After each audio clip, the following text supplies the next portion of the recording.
而受到疫情的影响，国内宅经济持续的发烧，有科技业者呢就顺势推出了智慧机上盒，再搭配杜比环绕音响，民众可以追剧、可以投资，甚至把家里变成了小型 KTV。好想拥抱你，拥抱错过的勇气。拿着麦克风，民众一首接一首唱，音乐从杜比环绕音响播出来，仿佛置身 KTV。除了 K 歌以外，还有上百部戏剧任你追，甚至还可以线上投资，全都可以在这台机上盒完成。在防疫时期，其实你去电影院跟 KTV 都不是那么的安心，那你就可以在家里自己的环境，你又相对自在。除了可以看股市，可以唱歌，然后可以追剧。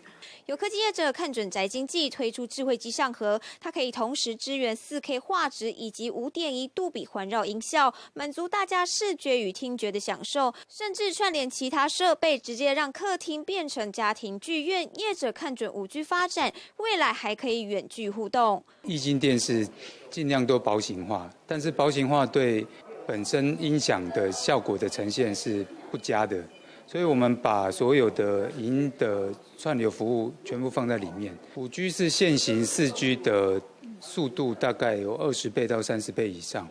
就高雄的朋友，就台南的朋友共同来 K 歌，在现行的4G 跑起来可能会有一些速度上的限制，可是，一旦有5G， 大概这些问题都可以解决。